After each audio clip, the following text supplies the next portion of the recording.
বন্ধুরা, আজ আমরা একটি সমালোচনামূলক বক্তব্য রাখছি। পুঁজিবাজার নিয়ে আমাদের দেশে একটা বিশৃঙ্খলা এবং বিনিয়োগকারীদের মধ্যে যথেষ্ট রকমের ফ্রাস্ট্রেশন চলছে দীর্ঘদিন ধরে। এর মধ্যে মেইন স্ট্রিম মিডিয়াগুলোতে কিছু কিছু ব্যক্তিত্ব বিভিন্ন সময় পুঁজিবাজার নিয়ে অপব্যাখ্যা এবং মিথ্যাচার করে থাকেন। রিসেন্টলি ৭১ টিভির শেয়ার বাজার নিয়ে আলোচনায় শাকিল রিজভী কিছু মিথ্যাচার করে বসলো। উনার সম্পর্কে আমার উচ্চ ধারণা ছিল। প্রায় সময় উনি বিভিন্ন টক শোতে পুঁজিবাজার নিয়ে অনেক ইনডেপথ আলোচনা করে থাকেন এবং বাংলাদেশের পুঁজিবাজারে উনি একজন সুপরিচিত ব্যক্তিত্ব। উনার মতো একজন বিচক্ষণ ব্যক্তিত্বের কাছ থেকে এমন অপরিপক্ষ আলোচনা আমরা আশা করি না। চলুন তাহলে বন্ধুরা শুনি উনার সেই বক্তব্য। যেটা আমাদের প্রফেসর সাহেব যেটা বলতে চাচ্ছেন, আমাদের দুই একটা স্টক মার্কেটে, পৃথিবীতে কয়েকটা স্টক মার্কেটে ভালো করছে, কিন্তু মেজর স্টক এক্সচেঞ্জ গুলা কিন্তু ততটা ভালো করে নাই। তার মধ্যে যেগুলা ভালো করছে, যেটা বেশি আলোচিত হয়, শ্রীলঙ্কা এবং পাকিস্তান।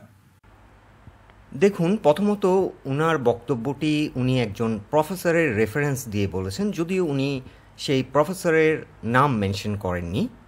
যেহেতু মেইন স্ট্রিম মিডিয়াতে উনি একজন প্রফেসর হোক কিংবা যে কোনো পার্সোনালিটির বক্তব্যই হোক, উনি যেহেতু এখানে প্রেজেন্ট করছেন, উনি এই বক্তব্যটিকে রেইনফোর্স করছেন এবং এক্ষেত্রে আমরা উনার বক্তব্য বলেই আমরা ধরে নিচ্ছি।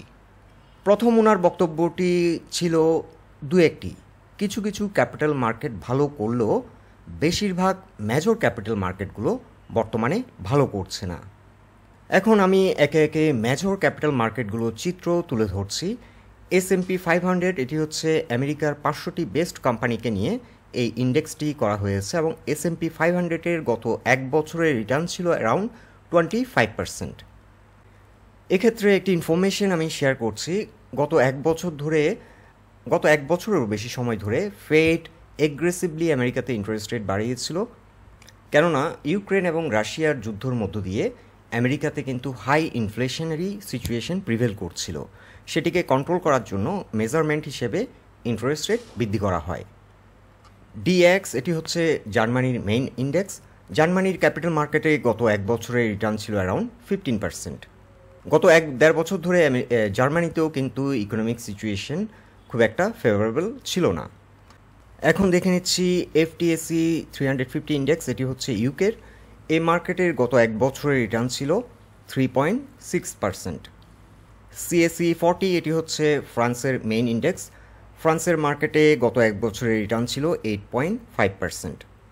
IDEX 35, এটি হচ্ছে স্পেনের মেইন ইন্ডেক্স। স্পেন মার্কেটে আমরা লক্ষ্য করছি অ্যারাউন্ড 20% রিটার্ন ছিল। নিকি 225 ইন্ডেক্স, এটি হচ্ছে জাপানের মার্কেটে হিউজ রিটার্ন ছিল গত এক বছরে, প্রায় 33%। ইন্ডিয়ান ক্যাপিটাল মার্কেটে গত এক বছরের রিটার্ন ছিল 22%। হ্যাংসেং হচ্ছে হংকংয়ের মেইন ইন্ডেক্স। হংকং মার্কেটে কিন্তু নেগেটিভ রিটার্ন হয়েছে 10%। আর KSE অল শেয়ার ইন্ডেক্স, এটি হচ্ছে পাকিস্তানের মেইন ইন্ডেক্স। পাকিস্তান মার্কেটে গত এক বছরের রিটার্ন ছিল 76%। এখন আমি সবচেয়ে ইন্টারেস্টিং ফ্যাক্ট যেটি তুলে ধরছি, MOEX 10, এটি হচ্ছে রাশিয়ার মেইন ইন্ডেক্স। রাশিয়ার মার্কেটে গত এক বছরের রিটার্ন ছিল অ্যারাউন্ড 31%। দেখুন, যে রাশিয়া এবং ইউক্রেন যুদ্ধের জের ধরে আমাদের ক্যাপিটাল মার্কেট প্রায় দেড় বছরেরও বেশি সময় ধরে অচল হয়ে গেছিল, সেই যুদ্ধকালীন পরিস্থিতির মধ্য দিয়েও রাশিয়ান মার্কেটে একটা সিগনিফিক্যান্ট রিটার্ন দিয়েছে। সো বেসড অন ফ্যাক্ট আমরা ক্লিয়ারলি দেখতে পাচ্ছি দু একটি major capital market world wide perform না করলেও বিশ্বের বেশিরভাগ মেজর ক্যাপিটাল মার্কেটগুলো বর্তমানে ভালো পারফর্ম করছে। আমি এটা দেখলাম যে এটা ভালো করার কারণটা কি আছে। আসলে আপনি যদি আমাদের ইন্ডেক্সটা যেভাবে S&P স্ট্যান্ডার্ড অনেক শক্তিশালী একটা মেজারমেন্ট দিয়ে মাপা হয়, সেই জায়গাটাই কিন্তু যদি আমরা সেভাবে বিবেচনা করি এবং তাদের যে পি রেশিও, যারা ভালো করছে তার পি রেশিওটা দেখতে হবে। আমার মার্কেটের পি রেশিও কত এবং পাকিস্তানের মার্কেটের পি রেশিও কত, শ্রীলঙ্কার মার্কেটের পি রেশিও কত। আমি দেখলাম তার পি রেশিও 3 থেকে 4-এ চলে আসছিল তাদের যখন অর্থনৈতিক দুর্যোগ চলছিল। সেইখান থেকে এখন কিন্তু পি রেশিও +5, এবং এই মার্কেটে এখনো ঢাকার মার্কেটে 12 পি, তার মানে পাকিস্তানের ডাবল দাম চলতেছে এখনো। কিন্তু এটা কিন্তু অনেকে বুঝতেছে না, ইন্ডেক্সটাই দেখতেছে। পি রেশিওটা কিন্তু খুবই ইম্পর্টেন্ট, প্রাইস আর্নিং রেশিও। উনার এই বক্তব্যে ক্যাপিটাল মার্কেটকে মূল্যায়ন করার জন্য ইম্পর্টেন্ট ডিটারমিনেন্ট হিসেবে পি রেশিওকে উনি প্রাধান্য দিয়েছেন।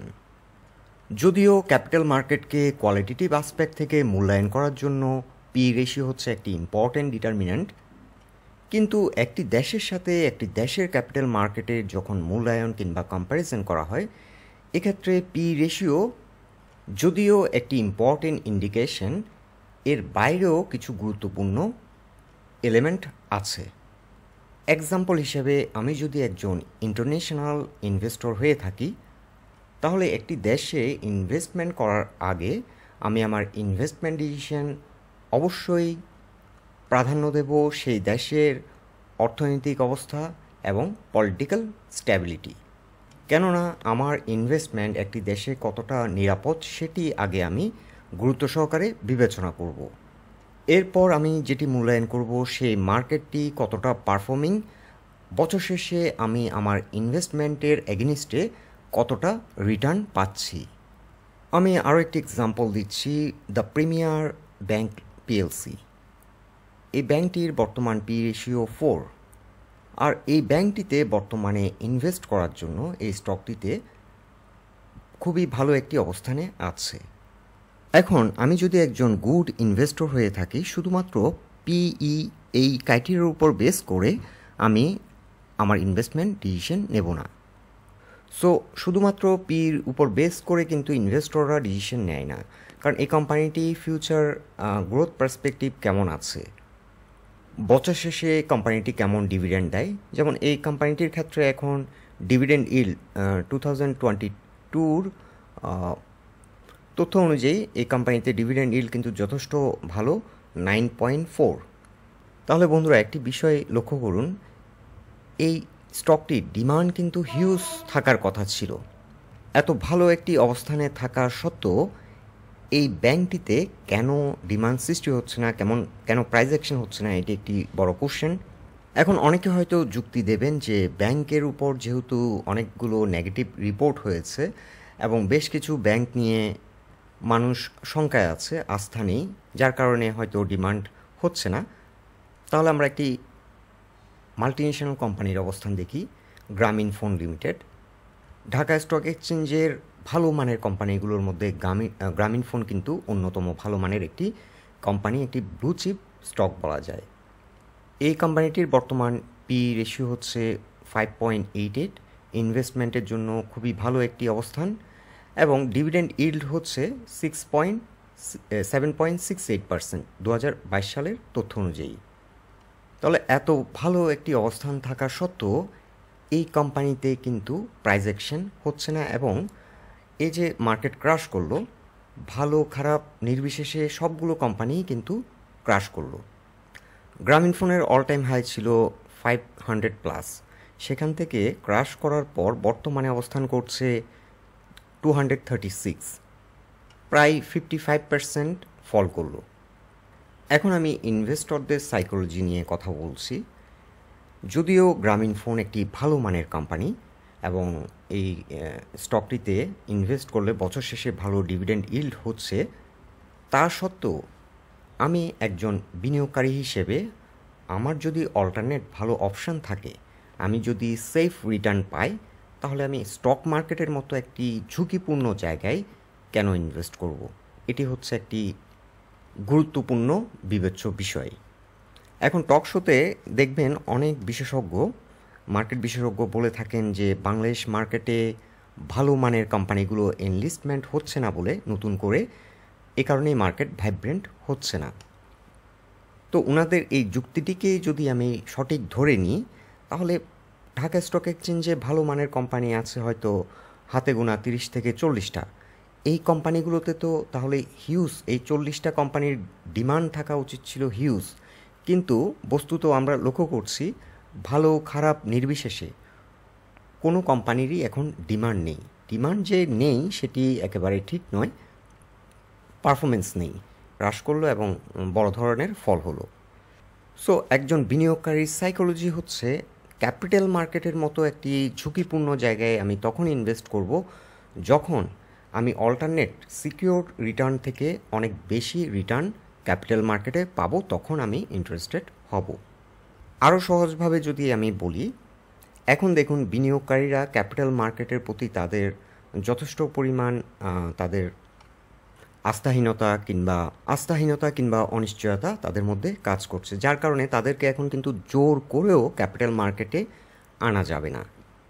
কিন্তু কালকে থেকে যদি মার্কেট পারফর্ম করে এবং টানা 1 মাস যদি ক্যাপিটাল মার্কেট পারফর্ম করা শুরু করে, তাহলে কিন্তু এই যে লোকগুলোকে এখন জোর করেও ক্যাপিটাল মার্কেটে আনা যাচ্ছে না, তাদেরকে কিন্তু তখন ঘরের মধ্যে বেঁধে রেখেও আটকানো যাবে না, তারা ক্যাপিটাল মার্কেটে আবার চলে আসবে। কেন আসবে? এটি হচ্ছে মোটিভেশন, পারফরমেন্স, প্রাইস অ্যাকশন। তারা যখন দেখবে আমি ব্যাংকে যখন ফিক্সড ডিপোজিট করব আমি রিটার্ন পাবো 10%, আর ক্যাপিটাল মার্কেটে সে 10% উইদিন 1 উইক কিংবা 1 মান্থ হচ্ছে ক্যাপিটাল গেইন হচ্ছে, সেক্ষেত্রে উনি ব্যাংক থেকে টাকা উঠিয়ে এনে ক্যাপিটাল মার্কেটেই ইনভেস্ট করবে। সো যখন এই বিশেষজ্ঞরা বলে থাকেন ক্যাপিটাল মার্কেটে ভালো মানের কোম্পানিগুলো ইনভেস্টমেন্ট হচ্ছে না বলে ক্যাপিটাল মার্কেট ভালো হচ্ছে না, এই ধারণাটি আমি অ্যাটলিস্ট মনে করি সঠিক নয়। এখন যদি আমরা রিজভী সাহেবের কথার উপর বেস করে পি রেশিও দিয়ে যদি পাকিস্তান মার্কেটের সাথে বাংলাদেশ মার্কেটের কম্পেয়ার করি, তাহলেও কিন্তু পি রেশিও ইন্ডিকেট করছে বাংলাদেশ মার্কেট থেকে পাকিস্তান মার্কেট কোয়ালিটেটিভ আসপেক্ট থেকেও অনেক বেটার। তার কারণ হচ্ছে আমাদের সূচক বর্তমানে 5569 এবং পি রেশিও হচ্ছে 12.96, 13 ধরে নিচ্ছি। 5500 সূচক পয়েন্টে পি রেশিও হচ্ছে 13, আর পাকিস্তানের পি রেশিও হচ্ছে এখন 10.41, আর তাদের সূচকের অবস্থান এখন 46,900। সো এটি বোঝার জন্য আমি আবারও একটি এক্সাম্পল দিচ্ছি।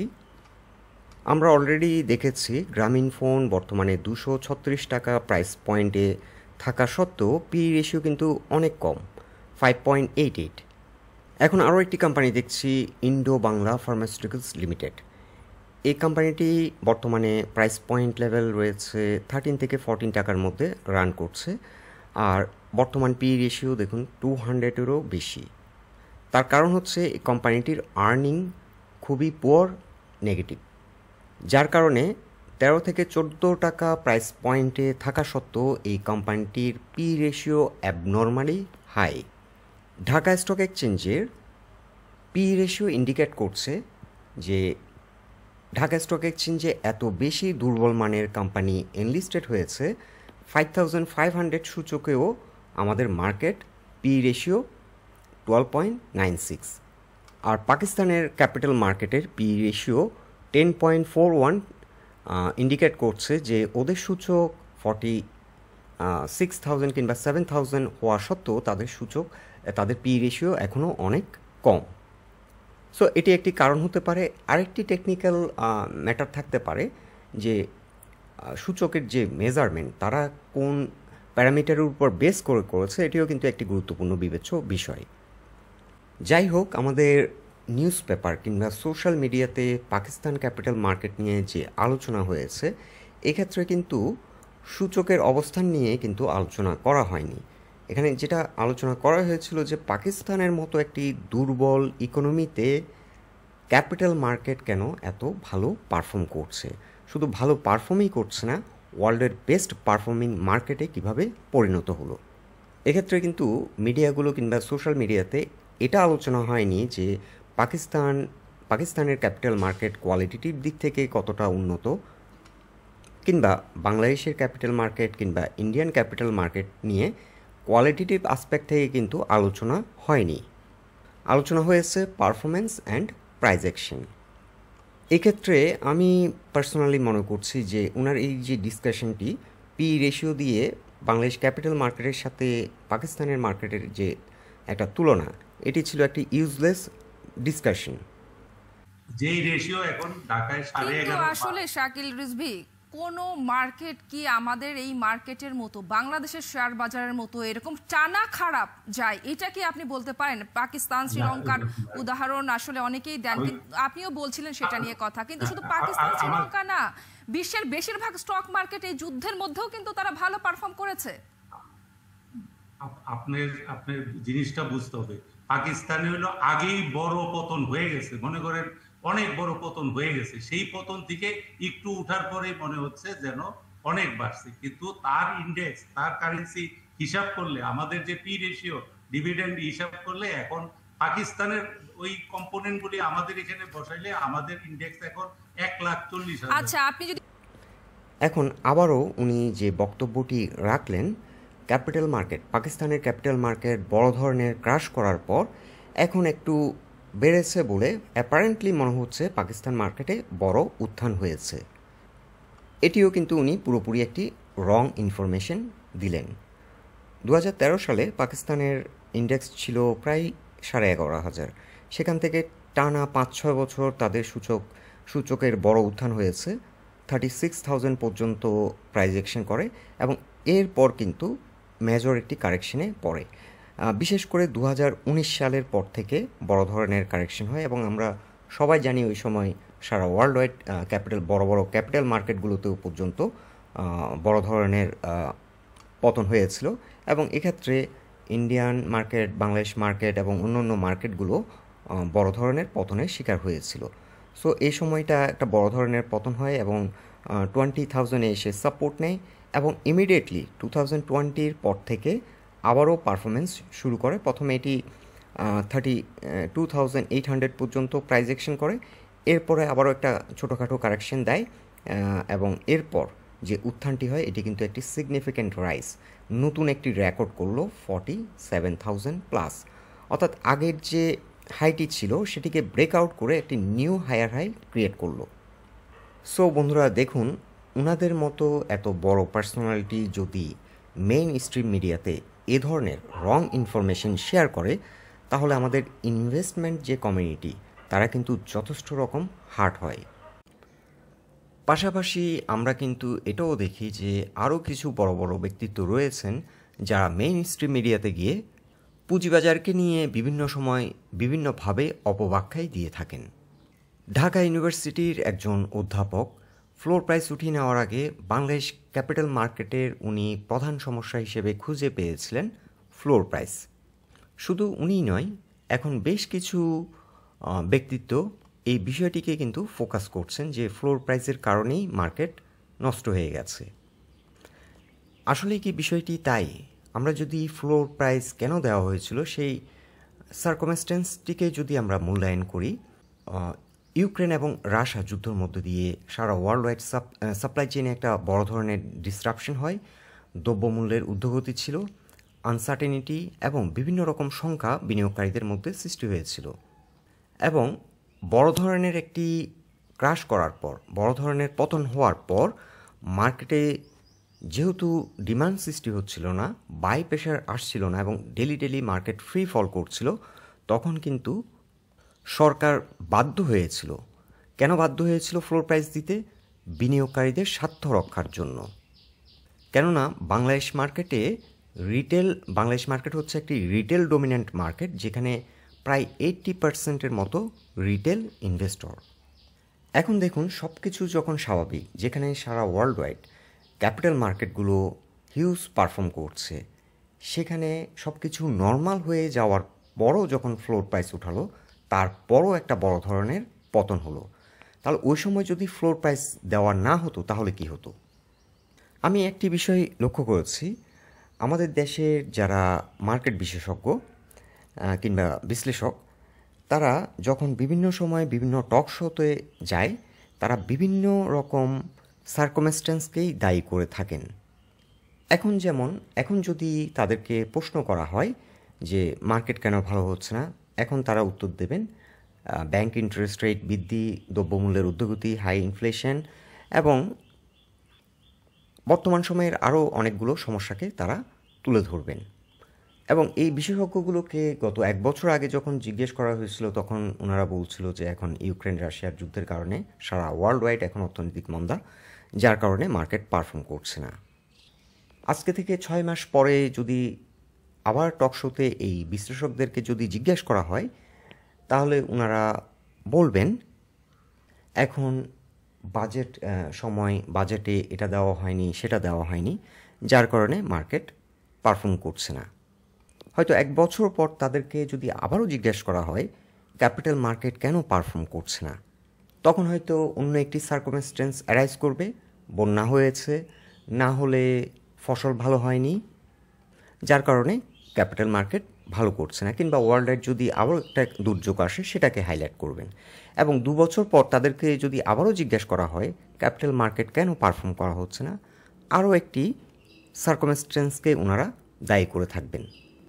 এই হচ্ছে আমাদের দেশের বিশেষজ্ঞদের অবস্থান। তো এখন কোশ্চেন হচ্ছে, এই যে সার্কামস্ট্যান্সগুলো, এগুলো তো সারা ওয়ার্ল্ড ওয়াইড প্রত্যেকটা দেশই ফেস করছে, প্রত্যেকটা ক্যাপিটাল মার্কেট ফেস করছে, কিন্তু তারপরও তো সেই মার্কেটগুলো পারফর্ম করছে। এবং ইন্টারেস্টিং ব্যাপার হচ্ছে, বেশিরভাগ সাংবাদিক ওনারা যখন কথাগুলো বলে ওনাদেরকে ক্রস কোশ্চেন করে না। এখন ঢাকা ইউনিভার্সিটির এই অধ্যাপককে যদি আমি একজন সাধারণ নাগরিক হিসাবে যদি প্রশ্ন করে বসি, একজন শিক্ষক হিসেবে আপনি কি পড়িয়েছেন যার কারণে নলেজ ইনফ্রাস্ট্রাকচারের র্যাঙ্কের দিক থেকে 133টি দেশের মধ্যে বাংলাদেশের অবস্থান হচ্ছে 112। উনি হয়তো আমাকে আনসার হয়তো দেবেন যে উনি তো সারা বাংলাদেশকে পড়াননি, উনি ঢাকা ইউনিভার্সিটিতে একটি ডিপার্টমেন্টে পড়িয়েছেন। এখন যদি আমরা খুঁজে নিই ঢাকা ইউনিভার্সিটির র্যাঙ্ক কত, ওয়ার্ল্ড ইউনিভার্সিটির মধ্যে ঢাকা ইউনিভার্সিটির র্যাঙ্ক প্রবাবলি 991। পার্শ্ববর্তী রাষ্ট্র ভারতের দিল্লি ইউনিভার্সিটির র্যাঙ্ক 407 প্রবাবলি। সো এই যে র্যাঙ্ক, এটি কিন্তু ইন্ডিকেট করে মেধা এবং মনন বিকাশের দিক থেকে আমাদের অবস্থান কোথায়। বেশ কয়েক বছর আগে কিসিঞ্জার একবার বলেছিলেন বাংলাদেশকে বটমলেস বাস্কেট, আর এখন ডে বাই ডে বাংলাদেশ হয়ে যাচ্ছে বাস্কেট উইদাউট ব্রেইন। আর বাস্কেট উইদাউট ব্রেইন বললেও ভুল হবে, গ্র্যাজুয়ালি করাপ্টেড ব্রেইনে পরিণত হচ্ছে। ইংরেজিতে একটি কথা আছে, a bad workman কোয়ালস with his tools, বাংলাতে যেটাকে বলা হয় নাচতে না জানলে উঠান বাঁকা। মার্কেট গত 1 যুগেরও বেশি সময় ধরে পারফর্ম করছে না, আর আমাদের বিশ্লেষকরা সবসময় দায়ী করে আসছে পারিপার্শ্বিক ঘটনাগুলোকে, এবং যেটি খুবই হাস্যকর এবং পুয়ার আইডিয়া তারা শেয়ার করছেন। পরিশেষে আমি বলবো, অনেক বিশ্লেষক এখন মনে করছেন যে লিকুইডিটি ক্রাঞ্চের কারণে ব্যাংকে যেহেতু সংকট, সে কারণে মার্কেট ভালো হচ্ছে না। ধরুন এই মার্কেটে আমরা 1 লাখ বিনিয়োগকারী মিলে এখন নতুন করে 20,000 থেকে 30,000 কোটি টাকা ইনজেক্ট করলাম, যার যেমন সামর্থ্য, কেউ 2-4 লাখ, কেউ 5 লাখ, কেউ 10 লাখ, এভাবে ইনজেক্ট করলাম 1 লাখ কিংবা 2 লাখ বিনিয়োগকারী মিলে। তাহলে কি মার্কেট ভালো হবে? আমার পার্সোনাল ওপিনিয়ন, মার্কেট মোটেও ভালো হবে না। কেন ভালো হবে না আমি একটি সিম্পল এক্সাম্পল দিচ্ছি। দেখুন, লাস্ট ডে 97,000 ট্রেড হওয়ার পর গ্রামীণফোনের মতো একটি ব্লু চিপ কোম্পানির ফল করলো 1.62%। এই কোম্পানির টোটাল নাম্বার অফ শেয়ার হচ্ছে 135 কোটিরও বেশি। 135 কোটিকে যদি আমরা মাল্টিপ্লাই করি 236 দিয়ে, কয়েক হাজার কোটি টাকা, এবং এই কোম্পানির রিজার্ভেও কিন্তু কয়েক হাজার কোটি টাকা রয়েছে। সো আমরা যদি নতুন করে এই ধরনের কোম্পানিগুলোর শেয়ার হোল্ড করি আরও 20,000 কোটি টাকা কিংবা 30,000 কোটি টাকার, তাহলে কি মার্কেট ভালো হবে? ফর দ্য টাইম বিং হয়তো আমরা যখন বাই করতে থাকবো তখন হয়তো মার্কেট অ্যাপারেন্টলি মনে হবে ভালো হচ্ছে, কিন্তু আমাদের যখন বাই শেষ হয়ে যাবে, আমরা যেমন এরকম এই 130 কোটি শেয়ারের বিনিয়োগকারী হয়ে যাব, তখন একটি চক্র কি করবে, ডেলি এরকম 1 লাখ 2 লাখ শেয়ার ট্রেড করে করে বছর শেষে আমাদের ইনভেস্টমেন্টকে অর্ধেক করে ফেলবে। এবং যেটি রেগুলার বেসিস হচ্ছে, যে প্র্যাকটিসটি ঢাকা স্টক এক্সচেঞ্জে গত 10 বছরেরও বেশি সময় ধরে হচ্ছে, এবং এটির কোনো সুবিচার হচ্ছে না এখনও পর্যন্ত। সো সুশাসন যদি নিশ্চিত করা না হয়, তাহলে আমরা বারবার এই কথাটি বলার চেষ্টা করেছি, তাহলে বিনিয়োগকারীদের মধ্যে আস্থা ফিরে আসবে না, এবং একটি প্রাণবন্ত পুঁজিবাজার আমরা কখনোই পাবো না, আরও 1 যুগ পার হলেও আমরা পাবো না। ধন্যবাদ বন্ধুরা, এটাই ছিল আজকের বক্তব্য। আলোচনাটি যদি আপনাদের ভালো লেগে থাকে অবশ্যই পোস্টটিকে লাইক দিন, আর আমাদের সাথে থাকার জন্য আপনাদের অসংখ্য ধন্যবাদ।